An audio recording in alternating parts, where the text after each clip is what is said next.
امام علی مقام امام حسین علیہ السلام، آپ نے اپنا سفر شروع کیا، یہاں تک کہ کربلا سے تھوڑا دور آپ ایک جگہ جا کر کے رکے، آپ کے ساتھ یہ سارے قدسیہ موجود تھے۔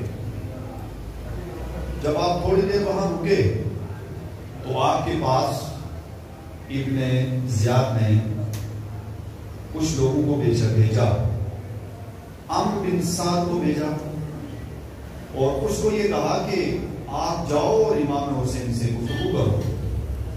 عمرو بن سعد آیا، اس نے آ کر کے امام حسین سے بات چیت کی، کافی دیر گفتگو ہوئی۔ امام حسین نے 3 مطالبے رکھے، اب پوری توجہ کے ساتھ 3 مطالبے رکھے۔ پہلا مطالبہ امام حسین نے یہ کیا کہ مجھے ڈائریکٹ یزید تک جانے دو، میں یزید کے پاس جاؤں گا ڈائریکٹ اور اس سے جا کر کے بات کروں گا۔ اور دوسرا، اگر آپ ڈائریکٹ مجھے یزید تک نہیں جانے دیتے تو پھر آپ مجھے چھوڑ دو، میں ایک بارڈر پر ایک اونچی جگہ جنگل کے اندر جا کر یا اونچی جگہ جا کر کے میں اپنی زندگی گزار لوں گا۔ 2، اور اگر آپ دونوں چیزیں نہیں کرنا چاہتے تو تیسری چیز ہے کہ مجھے چھوڑ دو، میں جہاں سے آیا ہوں میں واپس مدینہ شریف کے اندر چلا جاؤں گا۔ یہ 3 مطالبے جب رکھے آپ نے ابن سعد کے پاس، ابن سعد اٹھا ابن زیاد کے پاس گیا، زیاد کو کہا، جو ابن زیاد کو کہا تو ابن زیاد بھی تھوڑی دیر کے لیے اس کا دل بھی تھوڑا سا نرم ہوا اور اس نے بھی یہ چاہا کہ چلو اب اگر بات آ گئی ہے تو آگے سلسلہ نہ پہنچے اور یہی سلسلہ ختم ہو جائے۔ ابن زیاد تک بھی یہ بات پہنچی تو ابن زیاد اور ابن سعد ان دونوں کے بیچ ایک سڑا جلا ہوا منافق بدبخت شمر بیٹھا ہوا تھا، شمر لائن نے کہا کہ دیکھو اس وقت حسین یہاں پہ آیا ہے، اپنا قافلہ لے کر کے آیا ہے، آپ لوگ اگر حسین کو اسی طرح واپس بھیج دو گے تو آپ کی ناکامی مانی جائے گی، آپ کی کمزوری مانی جائے گی، لہذا ایسا ہے کہ حسین کو واپس نہ جانے دو، حسین کو یہ کہہ دو کہ یہ آ کر کے یزید کی بیعت کو قبول کر لیں، اس کے بعد ان کو چھوڑ دیں، یہ جو چاہیں وہ کرتے رہیں، بس اتنی بات ہے کہ یزید کی بیعت قبول کر لیں۔ اب جو اس شمر نے یہ ساری باتیں کہی، ابن سعد نے بھی سنی، ابن زیاد نے بھی سنی، تو ابن زیاد نے جب سنا تو سننے کے بعد اب اس نے کیا کیا کہ فوراً خط لکھ دیا اور خط کے اندر یزید تک یہ خط پہنچا کہ یہ سارا معاملہ ہے، ابن زیاد تک پہنچا کہ یہ معاملہ ہے۔ اب جب ساری گفتگو ہوئی تو ساری گفتگو ہونے کے بعد ابن زیاد نے سوچا کہ اگر امام حسین یہاں سے واپس چلے گے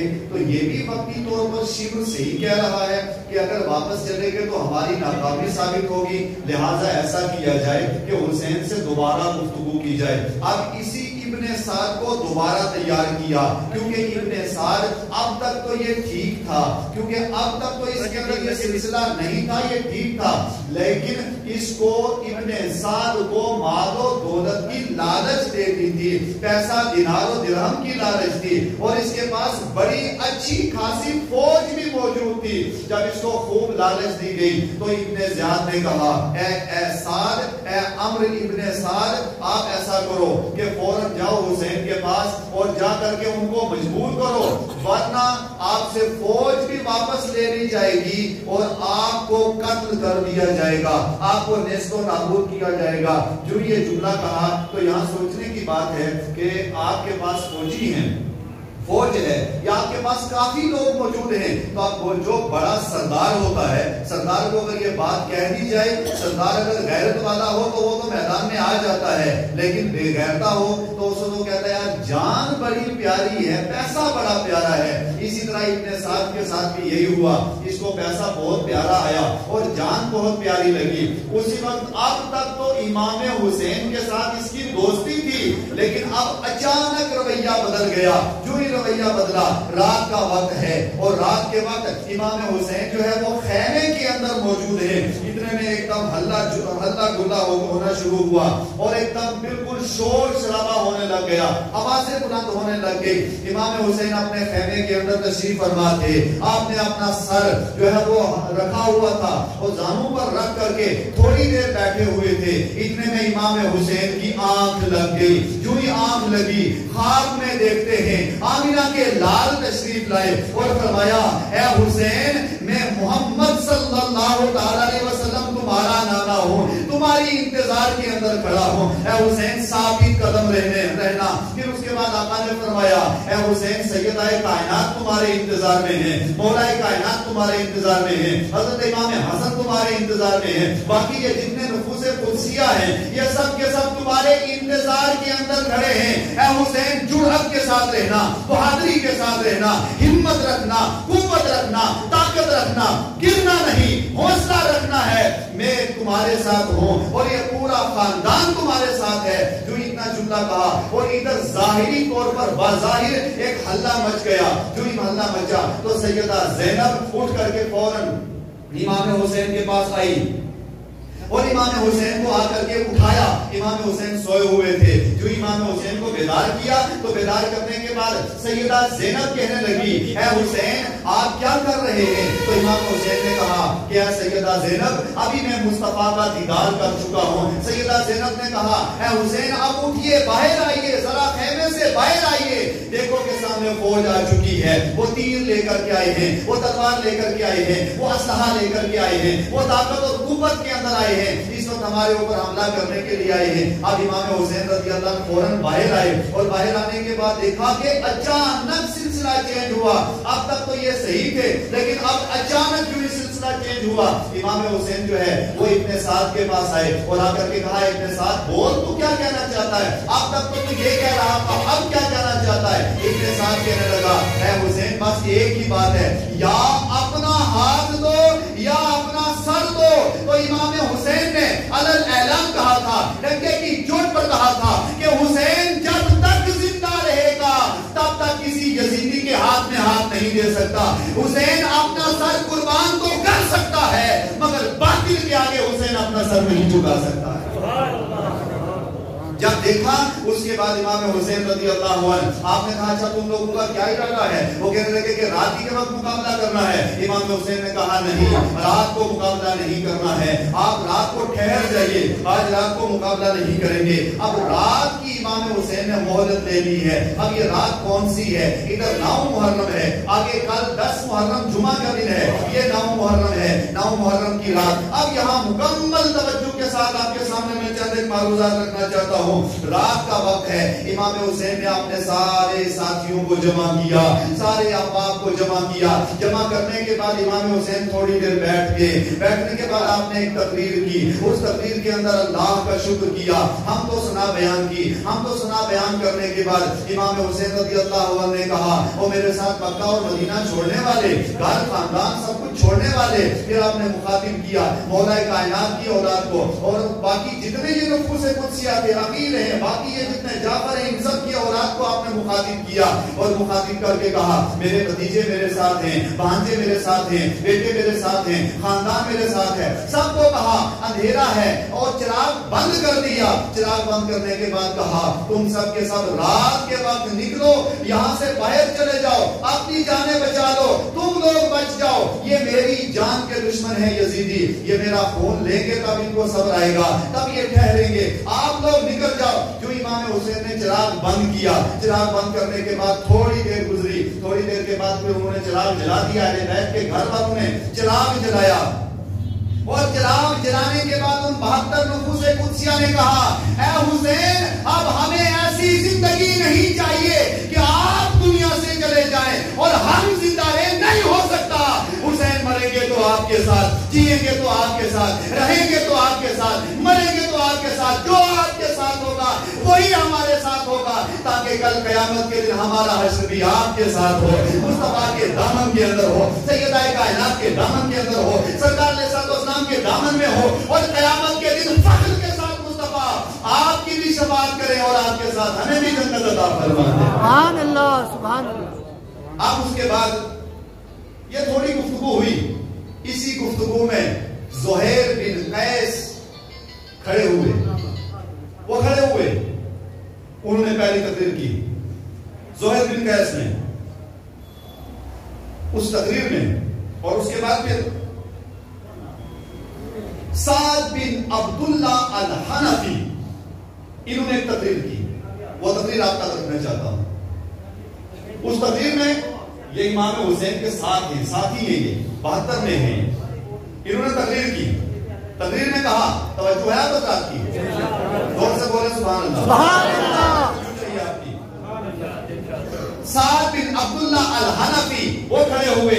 اب اس مجلس کا عالم کیا ہوگا جس کی صدارت امام حسین کر رہے ہیں. سبحان اللہ.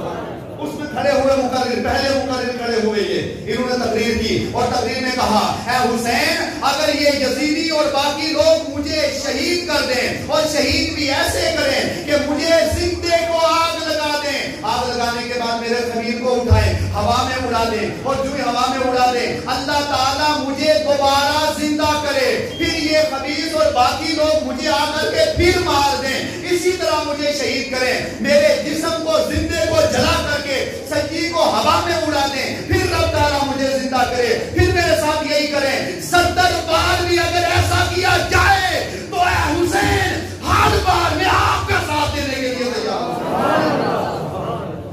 ساتھی ہو تو ایسا ہو, جذبہ ہو تو ایسا ہو. یہ کیا ہوا آگے کہتے جناب یہ ہو گیا, آپ اس پر جانا نہیں چاہتے.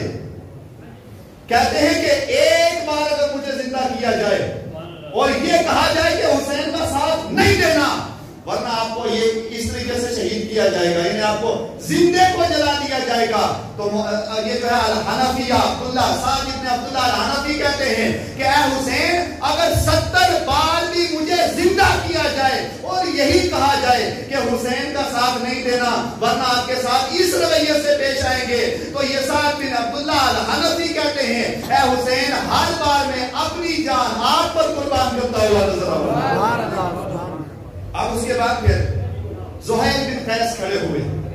انہوں نے ایک تقریر کی. تھوڑا توجہ, سمجھ سیدھی ہو جائے گی تو تھوڑا سا توجہ آپ حضرات کی, زور سے بولے سبحان اللہ. زہیر بن قیس کھڑے ہوئے. پھر انہوں نے اب دوسری تقریر کی. ہے کوئی ایسا جانثار, اگر ہو تو لے آؤ, یہ اگر ملے گا تو خاندان رسالت مآب اور حسینی جماعت کے اندر آپ کو ملے گا.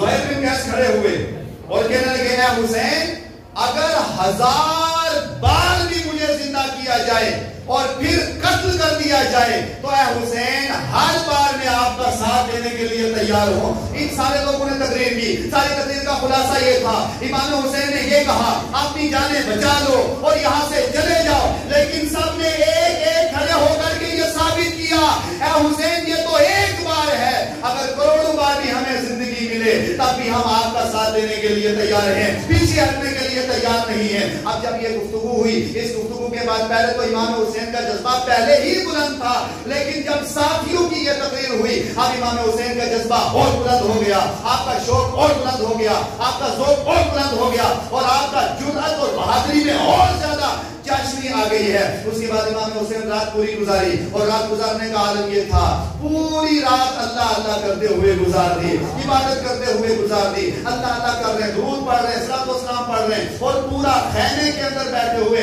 ساری رات اللہ کا ذکر کر رہے ہیں. ایک منظر آپ کے سامنے رکھنا چاہتا ہوں. ایک طرف سامنے مجھے پتا ہے, آپ کو پتا ہے, 2 قدم آگے جائیں گے بہت سامنے کھڑی ہے, اور اس کے بعد شیر یا الدہ یا چیتا سامنے کھڑا ہے. اس وقت کیفیت کیا ہوتی ہے مجھ سے بہتر آپ جانتے ہیں. ایک طرف ہم ہیں اور پھر ہماری اولاد بھی ساتھ میں ہو, اس وقت عالم کیا ہوتا ہے. لیکن وہ منظر بھی دیکھو, امام حسین کے ساتھ علی اصغر بھی موجود ہیں, علی اکبر بھی موجود ہیں, اور محمد بھی موجود ہیں, عباس علمبردار بھی موجود ہیں. یہ پورے نفوس قدسیہ آپ کے ساتھ موجود ہیں. بہرحال اس عالم کے اندر آپ نے اپنی رات گزاری, اور رات گزارنے کے بعد جب دوسرا دن آیا, صبح کے وقت امام حسین رضی اللہ عنہ 10 محرم الحرام ہے, 3 دن سے یزیدیوں نے پانی بند کر دیا ہے. 10 محرم الحرام صبح کا وقت آیا.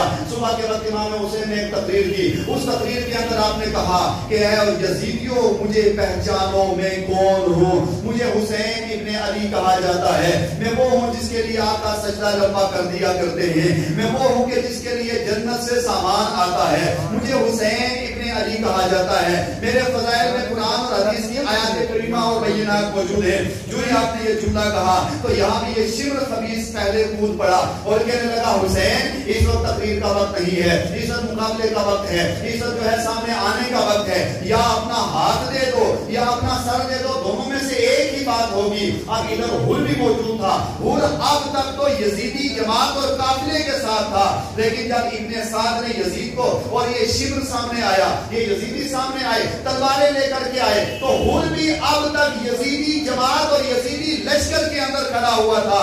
جب ہر نے یہ دیکھا کہ میری جماعت اور لشکر والے امام حسین کے مقابلے کے لیے آ چکے ہیں، تو اب سب سے پہلے انہی کے قافلے اور انہی کی جماعت میں سے ہر باہر نکلا۔ باہر نکلنے کے بعد ابن سعد کے پاس آیا اور ابن سعد کے پاس آ کر کے کہا، اے ابن سعد بول تو کیا کرنا چاہتا ہے؟ ابن سعد نے کہا بس ایک ہی بات ہے، اب مقابلہ کرنا ہے، حسین کو یہاں سے واپس نہیں جانے دینا۔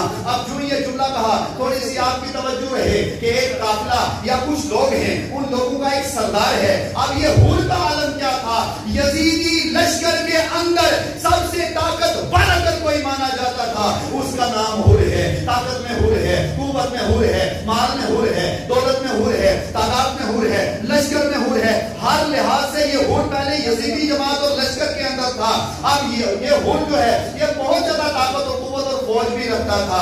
اب ادھر سامنے حسین کھڑے ہیں، ادھر جو ہے یزیدی کھڑے ہیں، درمیان میں ہر کھڑا ہے۔ امام حسین نے پکارا، او ہر تو ہی تو وہ ہے، تو نے مجھے خط لکھا تھا۔ اے ہر دیکھ سامنے جنت ہے، ادھر دوزخ ہے، اگر اسی لشکر کے ساتھ رہ کر کے میرے اوپر حملہ کرے گا اور میرے مقابلے میں آئے گا تو سوائے دوزخ کے کچھ نہیں ملے گا۔ وقتی طور پہ مال و دولت مل جائے گی لیکن سوائے دوزخ کے تجھے کچھ نہیں ملے گا۔ اب ہر بیچ میں کھڑا ہوا، کھڑا ہونے کے بعد سوچنے لگا کہ کدھر جاؤں؟ ادھر جاؤں تو یزیدی جماعت کے ساتھ جاؤں تو جہنم ملے گی، حسین کے ساتھ جاؤں تو جنت ملے گی۔ اب اس عالم اور منظر کا عالم کیا ہوگا کہ مخالفین میں سے اور بدترین مخالفین میں سے اور ایڈی چوٹی کے مخالفین جو امام حسین کے تھے ان میں جو سب سے طاقتور آدمی ہے وہ ہر ہے اور لشکر بھی اس کے ساتھ تھا۔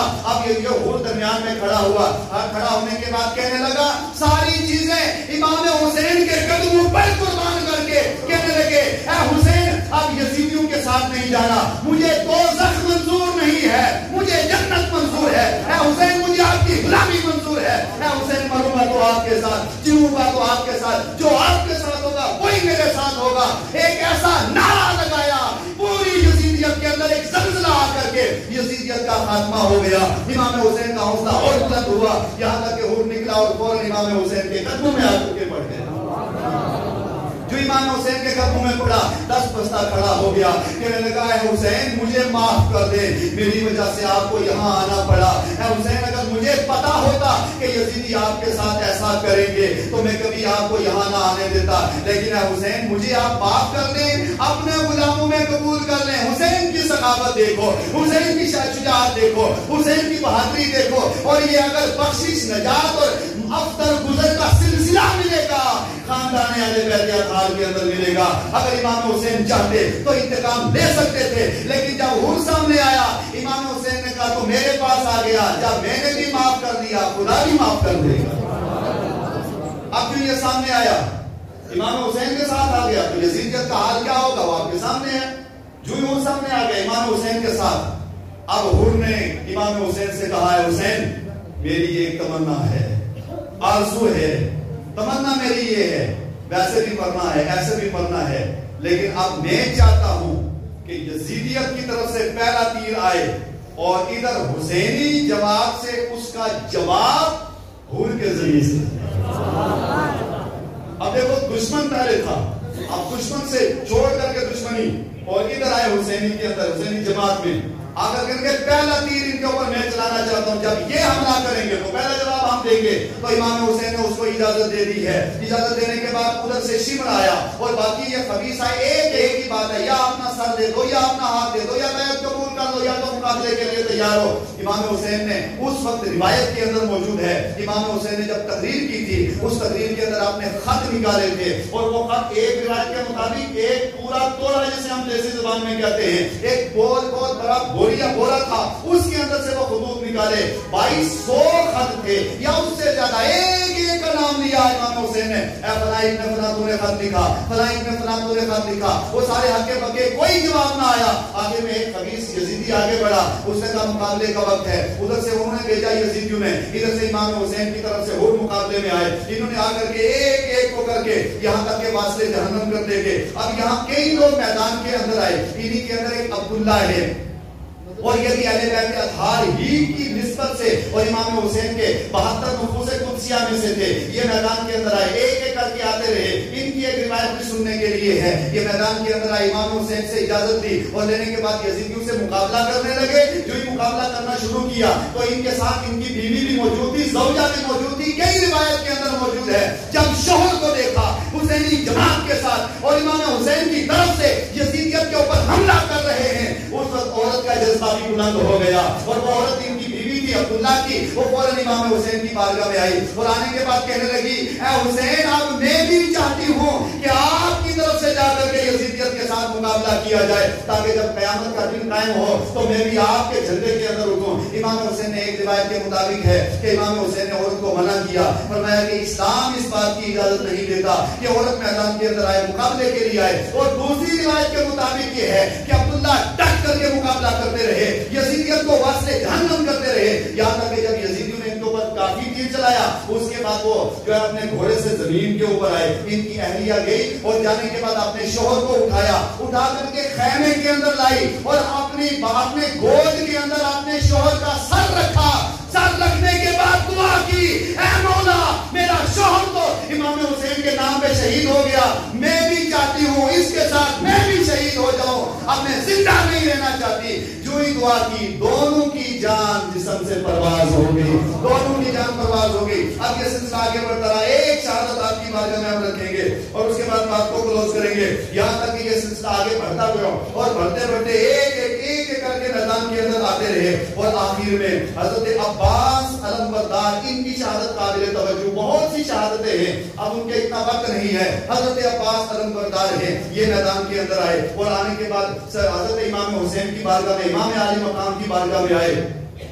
عباس علمبردار 17 سال کی جوانی ہے 17 سال کا جوان آپ کو پتا ہے کہ کتنا ہوتا ہے کتنا پیارا ہوتا ہے کتنا عزیز ہوتا ہے. اور یہ عباس علمبردار وہ ہیں اور حضرت قاسم وہ ہیں اور عباس وہ ہیں کہ جب مدینے والوں کو امام سرکار علیہ السلام کا دیدار کرنا ہوتا آتے اور آنے کے بعد حضرت عباس علمبردار کا دیدار کر لیا کرتے حضرت قاسم کا دیدار کر لیا کرتے اور دوسری روایت میں علی اکبر کا دیدار کر لیا کرتے. یہ ان نفوس قدسیہ کا دیدار کرتے مصطفیٰ کی یاد تازہ ہو جایا کرتی تھی.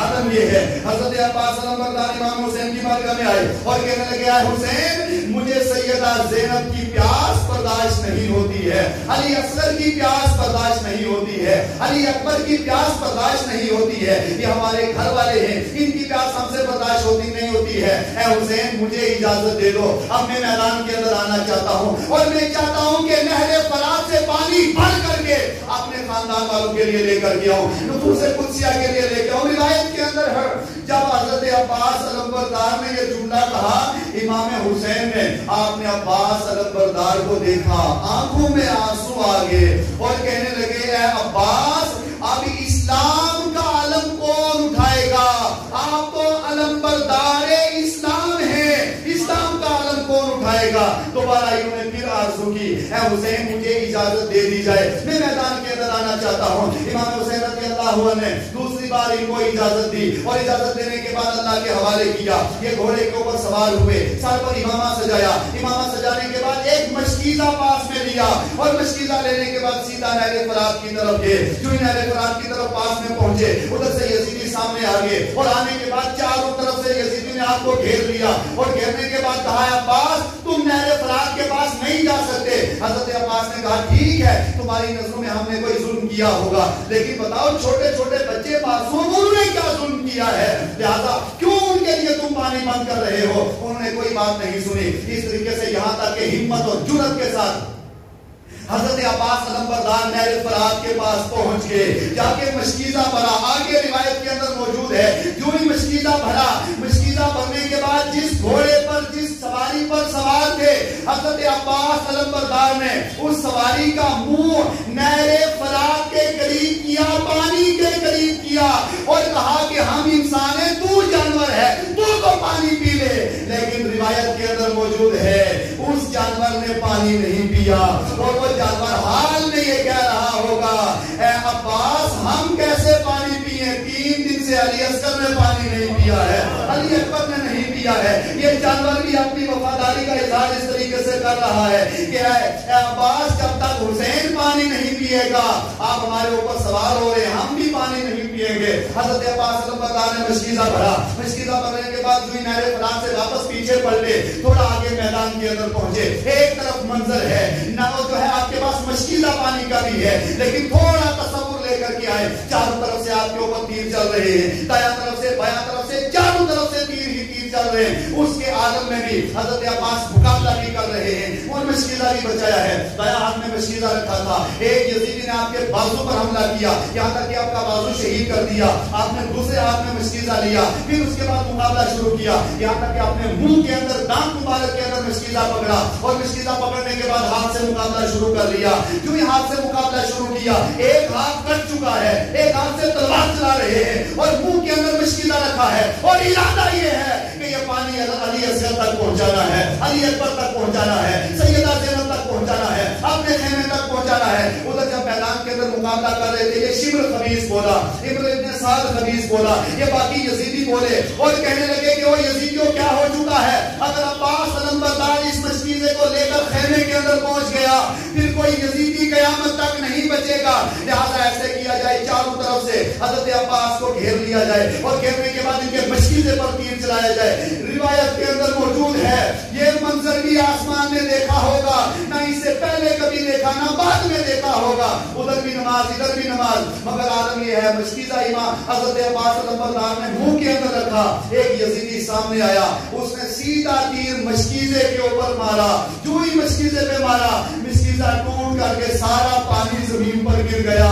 حضرت عباس علمبردار کی ایک آہ بھری آواز نکلی، بہرحال پھر آپ نے جرأت رکھی، مقابلہ شروع کیا، لیکن جب چاروں طرف سے اتنے تیر آپ پر چلائے آپ برداشت نہ کر سکے اور یہاں تک کہ سواری سے زمین پر آئے اور زمین پر آنے کے بعد پکارا اے حسین میری مدد کرو۔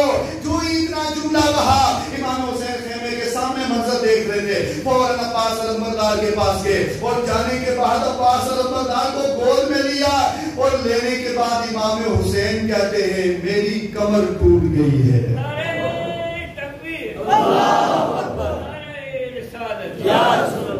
امام حسین زندہ باد، امام حسین زندہ باد، یزید مردہ باد۔